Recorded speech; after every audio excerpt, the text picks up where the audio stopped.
Chapter 6, Voters and Voter Behavior. So today we're going to be looking at the Constitution and the right to vote and how that affects voters. So the Constitution and the right to vote, there's some key terms that you need to know. The first is suffrage, and suffrage means the right to vote. Franchise is another one that you need to know, and franchise also means the right to vote. And the third one that you need to know is the electorate.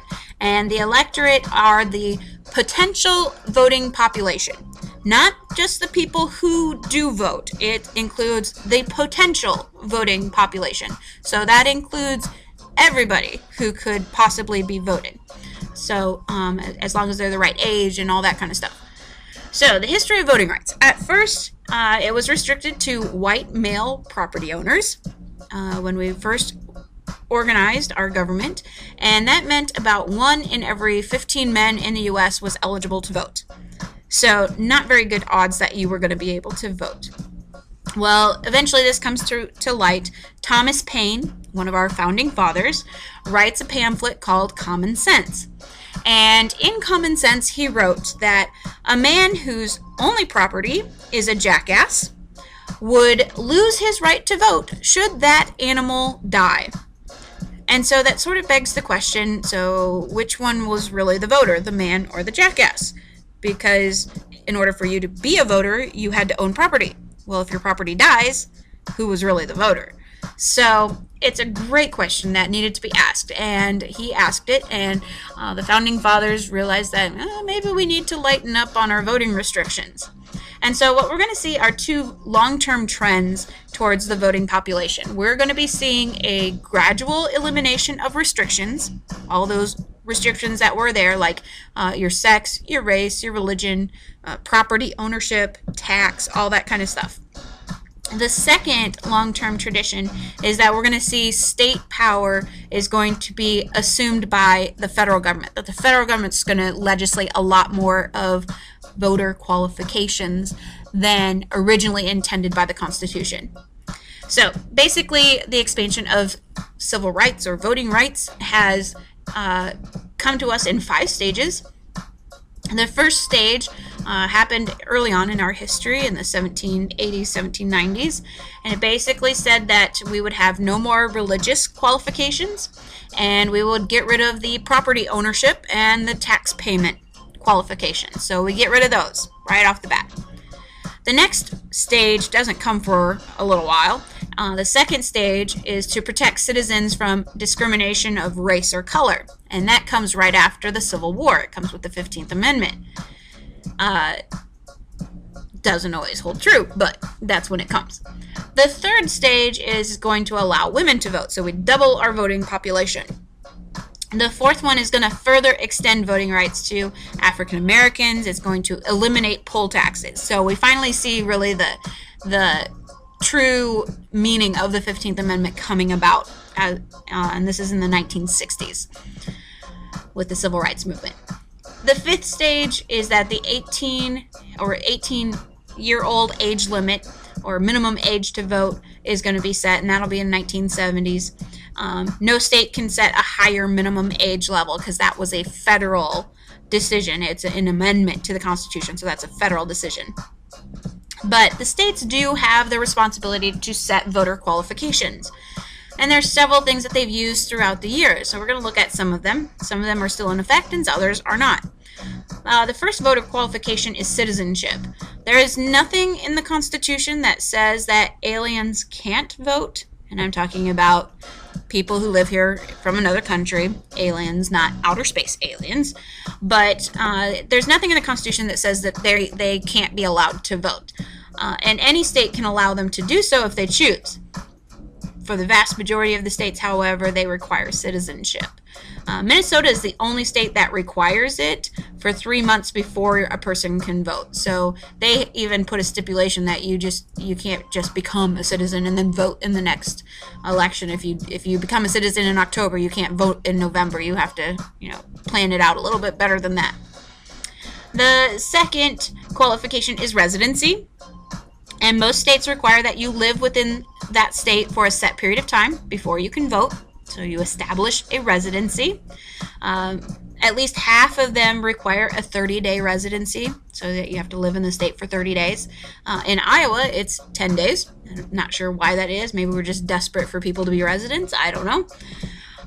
The next qualification is age. And prior to 1971, the age limit was 21, and now it is nationally 18, although you can register to vote at 17 and a half, but you can't actually vote until you're 18.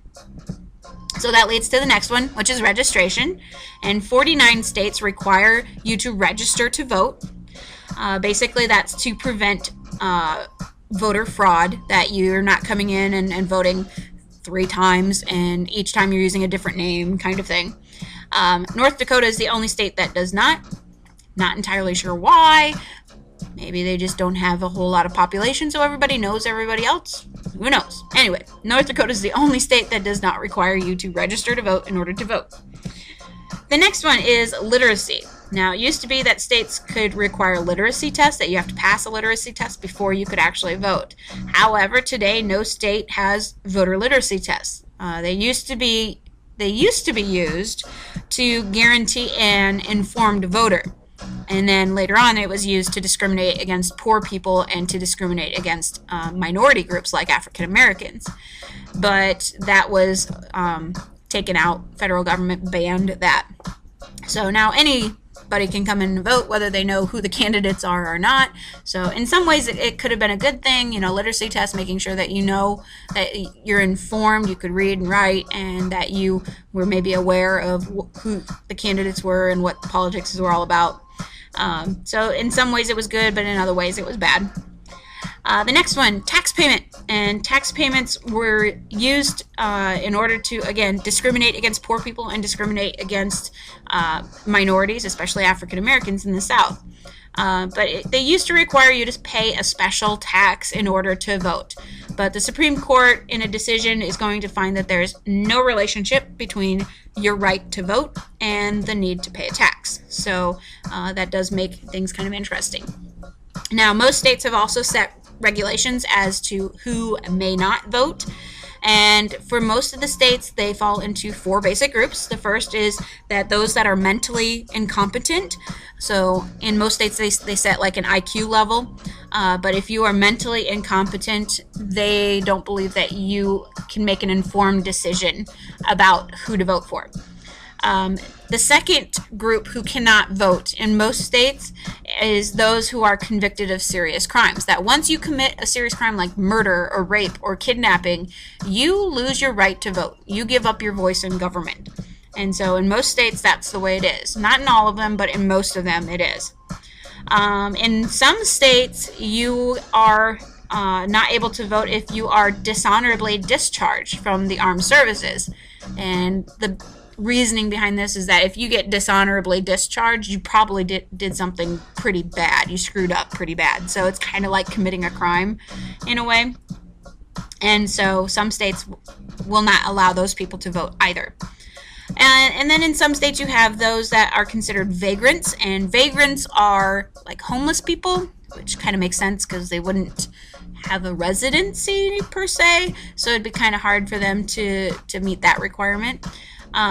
Duelists, which I don't know that this even exists anymore, but duelists are people who fight each other to the death, so maybe. And then polygamists, and polygamists are people who are married to more than one person at the same time, so they're not able to vote. Now, so we have those groups that are not allowed to vote, but we also have a large group of people who just choose not to vote. And so the non-voting problem is a huge issue. There's a chart in your book that you could look at. It's on page 143, but you don't necessarily need to.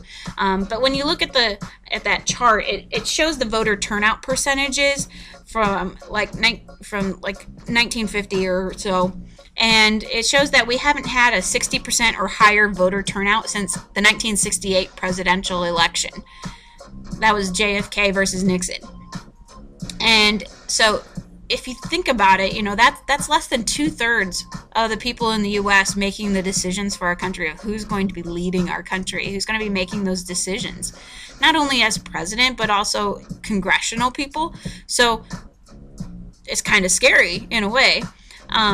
we've never even had a 60% or better for an off-year election for representatives. Like senators and representatives have an off-year election, years that they don't fall in a presidential year election. And then we've also had just less than 60% of the population making those major decisions. And that's just kind of scary.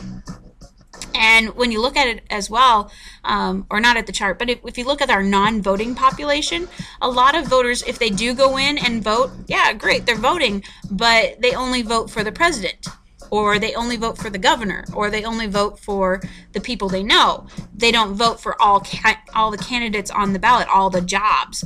And so there's even less. The further down on the ballot you are, the less likely it is that you're going to get votes. And so for like a county supervisor position, if 500 people turn out to vote, maybe only 10 of them actually vote for your job. And so you're counting on 10 people's votes to vote for you rather than your opponent. So again, that's kind of scary. Another statistic is that more people vote in general elections than they do in special or primary elections. And when you think about it, those primary elections are the ones that help determine who's going to be in the general election. So they're kind of important too. So yeah, again, like I said, kind of scary to think about who's actually making those decisions for us. So why do some of these people not vote? Well, some purely and simply cannot vote. They're resident aliens, that they don't have that ability. Maybe they're ill or physically disabled and can't get to the voting place. Maybe they're traveling at that time. Maybe they're in mental health institutions, even though they're not mentally incompetent, but they're checked into a mental institution. They're not going to let them out to go vote. Maybe they're in prison. Maybe their religious beliefs prevent that. But the actual non-voters, people who are choosing not to vote, they have the ability, but they are making that decision on that Tuesday night to not go out and vote. They're doing it, there's a lot of different reasons of why they do it. A lot of it's just because they don't think it's going to make a difference. Well, there's all kinds of things out there that show that yes, voting makes a difference. A lot of things that show that one vote could have made a difference. For example, Hitler became the leader of the Nazi Party by one vote. Can you imagine what the world would be like if he had not become the leader of the Nazi Party and had not been in charge in the 1930s in Europe? That could have changed things drastically. Others believe that it doesn't matter who wins. They all kind of do the same thing. They're all corrupt. Things will still go well. There's a lot of distrust of politics or politicians. Others believe that it takes too much time to do the registration, which is a totally bogus excuse, because all you got to do is when you go in and get your driver's license renewed and they ask you, do you want to be registered to vote? You say yes, and they do it right there, and it takes like 5 seconds. So it doesn't take a lot of time. Others think it takes too much time to fill out the ballots. Well, it's filling in circles. It's not like you have to write the whole thing down of who you're voting for and why you're voting for them and pledging your support and undying love and anything like that. It is a very simple process. There's also this phenomenon called time zone fallout. And this happens because we're such a large country. On the East Coast, the polls close before those on the West Coast. So people in Washington, D.C. are done voting before people in California are. And so people in California start seeing the results as they're coming in. And for some of them, the predictions, if it looks like the opposing guy is winning, they're like, I don't need to go and vote. My guy's not going to win anyway. So you kind of get that as well. They figure no reason to vote. They get scared off because they already know who's going to win, when it becomes really important that they come out and support their candidate.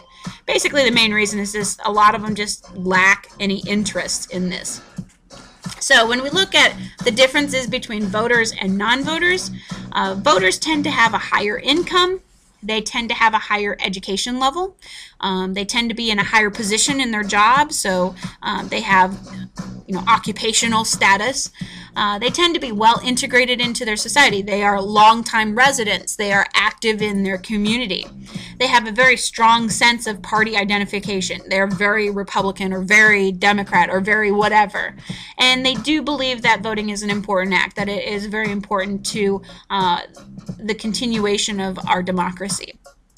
When you look at non-voters tend to be under the age of 35. They tend to be unmarried and unskilled. A lot of them don't have a whole lot of education or are not in a high position in their jobs. More non-voters live in rural areas than in urban areas as well. One thing that we do see in terms of voting, though, the greater the competition is between the two candidates, the higher the voter turnout is. And a lot of it's because people tend to get very passionate when things get intense, and so they tend to feel more of a part of the process than if it seems like, oh, he's an easy in, he's not going to have any problem getting that job.